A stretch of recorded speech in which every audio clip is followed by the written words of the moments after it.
और उसकी जगह घटिया क्वालिटी के सामान को लोगों तक पहुंचाते हैं। क्योंकि हर साल बाढ़ के कारण आधा बिहार पानी में डूबा रहता है, पर आज तक इसका कोई परमानेंट सॉल्यूशन नहीं ढूंढा गया। कभी सोचते हैं कि ए के बर्थडे पार्टी में चले जाते हैं, या फिर बी के बर्थडे पार्टी में, या फिर सी के बर्थडे पार्टी में, पर जाएं कहीं भी है, केक तो यही काटेंगे।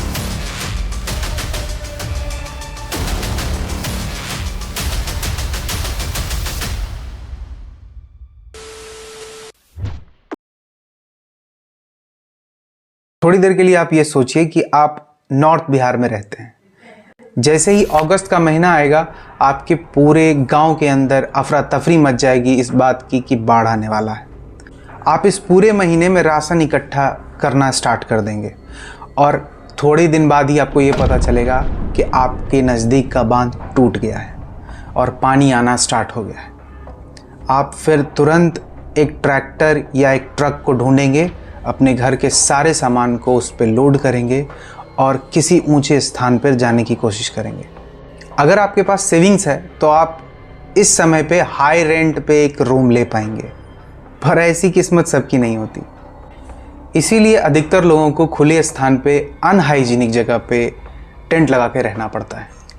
इसी दौरान आपका काम बंद है, आपके बच्चों का स्कूल बंद है और आपकी सेविंग्स धीरे धीरे कम हो रही है। ध्यान दीजिएगा, यही टाइम बारिश का भी है और अगर इस बारिश में आप टेंट में रहेंगे तो आपको कुछ ही दिन में नर्क का एहसास हो जाएगा और ढेरों सारी बीमारियां जो हाइजीन के कारण होती हैं आपको और आपके परिवार को होंगी और इसके इलाज के चक्कर में आपकी सेविंग्स जल्दी और जल्दी खत्म हो जाएगी। इस बाढ़ के कारण सिर्फ ह्यूमंस को ही प्रॉब्लम नहीं होता, बल्कि छोटे छोटे जीव जंतुओं को भी होता है, जैसे सांप, बिच्छू, और ये आप ही के जगह पे आने की कोशिश करते हैं, जिससे आपको खतरा हो सकता है।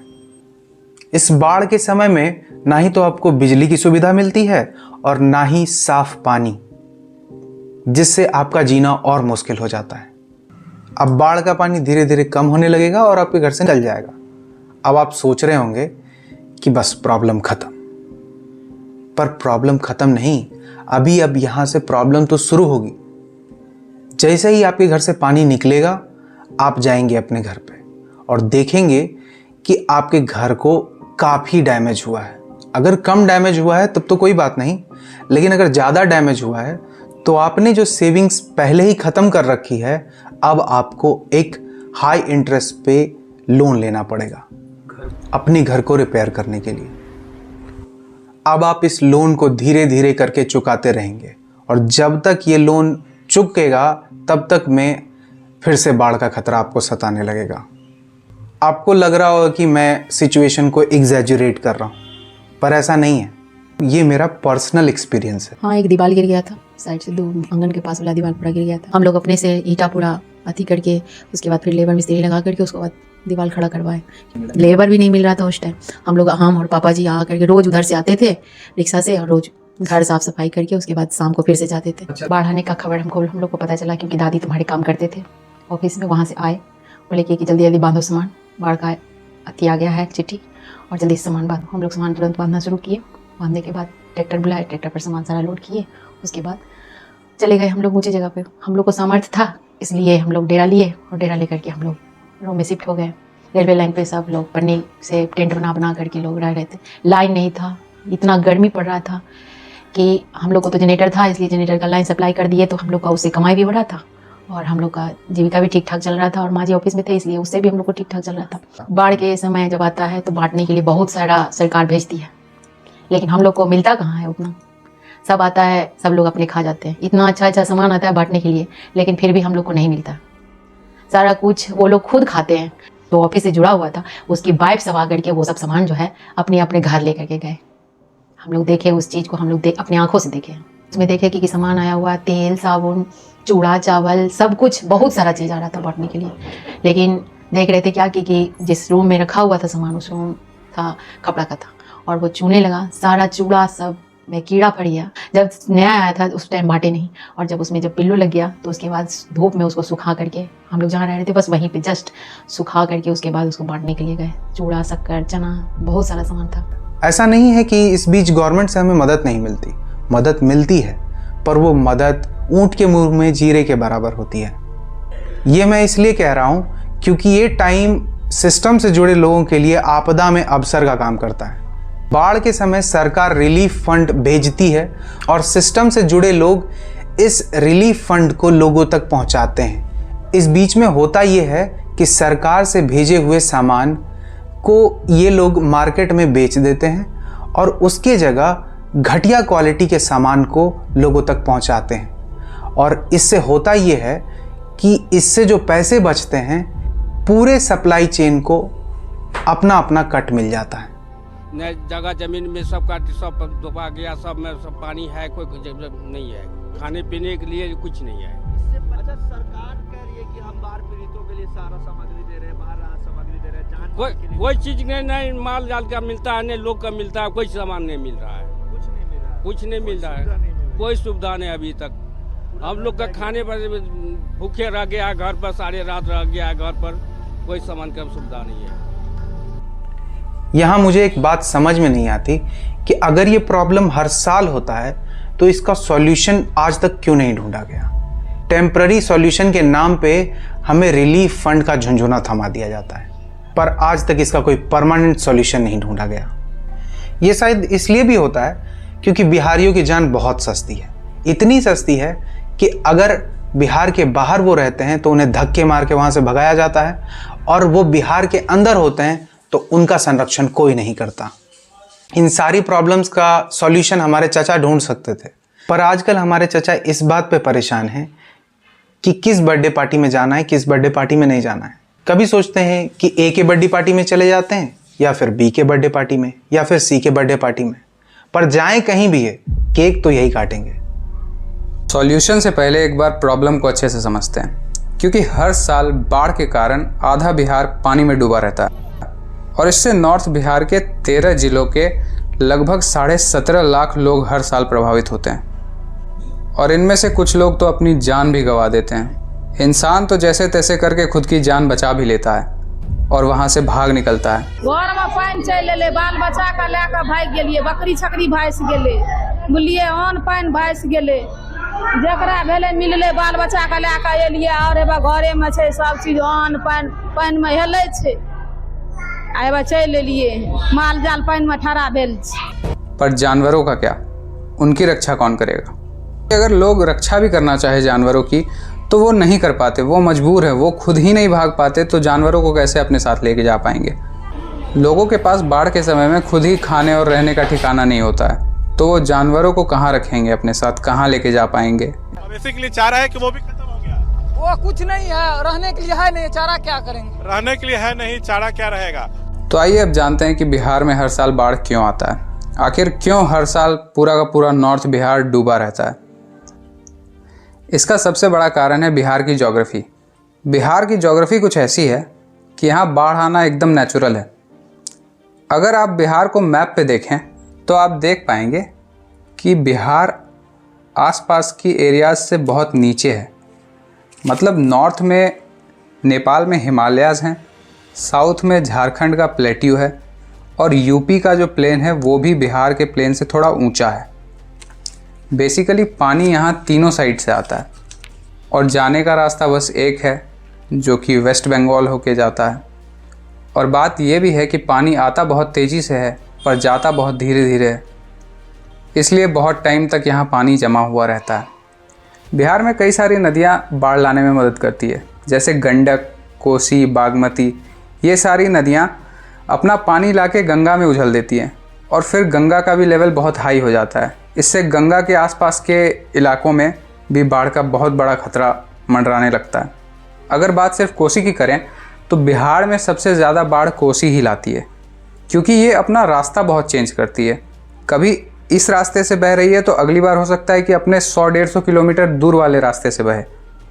ऐसा होता है इसलिए क्योंकि कोसी जब आती है हिमालय से तो बहुत सारा मलबा अपने साथ लेके आती है और मलबा ला के डिपॉजिट कर देती है, तो उसके पास रास्ता नहीं बचता जाने का आगे, तो इसीलिए उसको रास्ता अपना चेंज करना पड़ता है, कभी यहाँ से तो कभी वहाँ से। और इसके कारण ये पता लगाना बहुत मुश्किल हो जाता है कि बाढ़ कहाँ आने वाली है।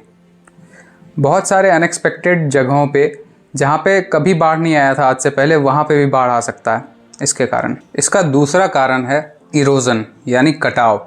तो नदियाँ जब हिमालय से आती है तो काफ़ी सारा मलबा अपने साथ लेके आती हैं और वो मलबा अपने तलहटी में जमा लेती हैं।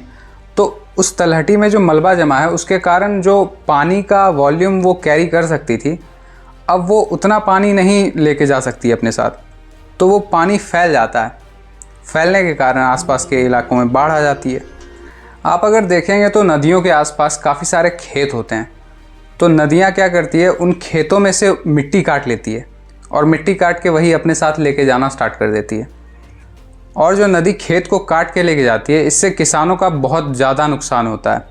और फिर बाढ़ के समय किसानों के खेतों में पानी घुस जाता है और वो लगभग वो ज़मीन 4-5 महीने तक एकदम अनप्रोडक्टिव रहती है। और जिस किसान का लाइवलीहुड सिर्फ उसकी खेती से चलता है, वो बाढ़ की स्थिति में एकदम मजबूर हो जाता है और गरीबी की हालत में रहना पड़ता है उसको। इसी वजह से बिहार का इंडस्ट्रियल डेवलपमेंट नहीं हो पा रहा है, क्योंकि आप खुद ही सोचिए, जो एरिया 3-4 महीनों के लिए पानी में डूबा रहता है, वहाँ कौन सी कंपनी आके सेटअप होना चाहेगी। वो कंपनी अगर अपना पैसा लगा भी दे तो उसको पता है कि अगले साल वो डूब जाने वाली है, उसका सारा पैसा भी डूब जाएगा, तो वो क्यों ही वहाँ पे अपना प्लांट लगाएगी। तो जब तक बिहार में बाढ़ की प्रॉब्लम ख़त्म नहीं हो जाती, तब तक तो भूल ही जाइए कि फ्यूचर में भी कभी इंडस्ट्रियल डेवलपमेंट होने वाला है बिहार का। तो आइए अब सॉल्यूशंस की तरफ रुख करते हैं। तो सबसे पहले सबसे इम्पॉर्टेंट चीज़ पे ध्यान देते हैं, वो ये है कि बाढ़ आने का रीज़न सबसे पहला है नदियाँ। और नदियों में सबसे इम्पॉर्टेंट इस बात को देखा जा सकता है कि जो नदी फिक्स्ड रूट से चलती हैं, उन पे हम लोग बांध बना सकते हैं, एक सीरीज़ ऑफ डैम्स बना सकते हैं। इससे होगा ये कि उन सीरीज़ ऑफ डैम्स से हम उस पानी को रोक पाएंगे। अब इन डैम्स से जो रिजर्वायर्स बनेंगे, इनसे हम लोग क्या कर सकते हैं कि इस पूरे रिजर्वायर का पानी हम लोग साउथ बिहार में दे सकते हैं। जैसे अभी रिसेंटली में आप ये देख सकते हैं कि गंगा का पानी राजगीर तक पहुंचा है। इस पानी को साउथ बिहार में पहुंचाने से वहां के लिए ये वरदान साबित हो सकता है। इसलिए क्योंकि गर्मियों के टाइम पे जब ग्राउंड वाटर को आप निकालने की कोशिश करेंगे साउथ बिहार में, तो ये बहुत मुश्किल है, वहाँ से पानी नहीं आता। इसका फ़ायदा एग्रीकल्चर में भी देखा जा सकता है। लोगों को वहाँ पे ग्राउंड वाटर ना होने की वजह से एग्रीकल्चर में इरिगेशन करना बहुत मुश्किल हो जाता है, जिसके कारण ये पानी अगर वहाँ पहुँचे तो इरिगेशन में काफ़ी फ़ायदा होगा और एग्रीकल्चर करने वाले लोगों का मुनाफा बहुत ज़्यादा होगा। मल्टीपल डैम्स बनाने के ये फ़ायदे हो सकते हैं कि जब मल्टीपल डैम्स बनेंगे तो उनमें इलेक्ट्रिसिटी भी बनेगी और इससे जो हमारा कोल का जो खपत है और जिससे हम लोग इतने सारे कार्बन इमिशंस कर रहे हैं, इससे थोड़ा कार्बन इमिशंस भी कम होगा और इलेक्ट्रिसिटी का सप्लाई भी बढ़ेगा। अब आते हैं ऐसे सॉल्यूशंस पे जिसको हम लोग ग्रेजुअली कर सकते हैं, जैसे स्पॉन्ज सिटी का निर्माण कर सकते हैं। अब स्पॉन्ज सिटी कहने का मतलब ये है कि एक ऐसी सिटी जिसके रोड्स पोरस होंगे। बारिश के कारण जो पानी ऊपर से आएगा वो पोरस होने के कारण ग्राउंड में वो चला जाएगा। ये एक अच्छा सॉल्यूशन हो सकता है इस चीज़ के लिए कि जो पानी सिटी में बारिश के कारण इकट्ठा होकर सारा का सारा नदी में चली जाती थी और वो नदी के लेवल को और बढ़ाती थी, वहीं क्या होगा कि ये सिटी में ही रुक के ग्राउंड वाटर को रिचार्ज करेगी। यही सेम सॉल्यूशंस पॉन्ड भी कर सकती है। जब बारिश आएगा और उसके पानी को पॉन्ड अपने अंदर रख लेगी तो होगा ये कि ग्राउंड वाटर को सपोर्ट मिलेगा और ये पानी रिवर में जाने से बचेगी। अगले ग्रेजुअल सॉल्यूशन में ये हो सकता है कि हम लोग जितने ज़्यादा से ज़्यादा पेड़ हो सके उतने लगाएं। पेड़ लगाने से होगा ये कि पेड़ की जड़ मिट्टी को पकड़े हुए रहेंगी और जिससे कटाव कम होगा और कटाव कम होने से तलहटी में जमने वाली सिल्ट कम होगी और नदी फैलेगी कम और बाढ़ आने का खतरा कम होगा। अब नदी के अंदर कचड़े या सिल्ट की बात कर ही रहे हैं तो ये भी ध्यान देते हैं कि जितना पैसा हम लोग राहत बचाव के कार्यों में डालते हैं, उतना पैसा अगर हर साल हम लोग बस इतने काम में करें कि नदी को और गहरा करें, जिससे ये होगा कि नदी कहीं फैलेगी नहीं और जिस रास्ते से जा रही है उसी रास्ते से जाएगी, तो बाढ़ का खतरा वैसे ही कम होगा और कम से कम लोगों को प्रॉब्लम होगा। इससे ना ही सिर्फ लॉसेस कम होगी बल्कि इससे फ़ायदा भी होगा। फ़ायदा ये होगा कि नदी के गहरे होने के कारण उसके अंदर छोटी मोटी शिप्स चल सकती हैं, जिससे ट्रांसपोर्ट बढ़ सकता है और बिहार के अंदर एक डेवलपमेंट को पुश मिल सकता है। ये सिल्ट जो इसमें से निकलेगी, इस सिल्ट को सरकार भट्ठों को बेच सकती है जो ईंटें बनाते हैं। इनसे उनको भी फ़ायदा होगा और सरकार को भी इससे एक रेवेन्यू मिल सकेगा। अनएक्सपेक्टेड बाढ़ आने का ये भी कारण है कि एम्बैंकमेंट्स का कंक्रीट ना होना। एम्बैंकमेंट्स जो है नदियों के किनारे किनारे वो बनाए गए हैं मिट्टी से। जैसे ही नदी का पानी बढ़ता है, उसके ऊपर प्रेशर बढ़ता है, वो टूट जाता है और अनएक्सपेक्टेड रूप से वहाँ पे बाढ़ आ जाता है, जिसके कारण बहुत लोग मरते हैं। इसलिए एम्बैंकमेंट्स का कंक्रीट होना बहुत इंपॉर्टेंट है। कंक्रीट ना भी हो तो उनमें कम से कम पत्थरों का यूज़ किया जाए। जो आप गंगा के किनारे देखते हैं वैसा कोसी के किनारे भी होना चाहिए, जिसके कारण ये होगा कि वो एम्बैंकमेंट्स आसानी से टूटेंगे नहीं और इससे नदी का पानी गांव में नहीं आएगा। मुझे पता है कि दुर्गा पूजा आने वाला है और हो सकता है कि हम इस दुर्गा पूजा की खुशी में इस बाढ़ के समस्याओं को नज़रअंदाज कर दें और भूल जाएं, पर कब तक ऐसा चलता रहेगा? हर साल हम लोग बाढ़ को इतना ज़्यादा झेलते हैं और उसका कोई परमानेंट सॉल्यूशन अभी तक नहीं निकल रहा है। हम लोग को अपने सांसद और विधायक से ये पूछना पड़ेगा कि आखिर ये बाढ़ की प्रॉब्लम दूर कब होगी। साथ ही साथ ये सवाल हम लोग को अपने लोकल एडमिनिस्ट्रेशन से भी पूछना पड़ेगा कि हमारा गुजारा बस रिलीफ फंड पे ही चलता रहेगा या कोई परमानेंट सॉल्यूशन भी निकलेगा इसका। हम लोगों ने बस एक प्रयास किया है इस सवाल को उठाने का। आप लोग इस वीडियो को इतना शेयर करें कि जो इस प्रॉब्लम का सॉल्यूशन ढूंढ सकते हैं उनके पास ये वीडियो चला जाए और उनको इस स्थिति की गंभीरता का एहसास हो पाए। इस वीडियो को लाइक, शेयर और सब्सक्राइब करें। आपका बहुत बहुत धन्यवाद इतना सपोर्ट करने के लिए।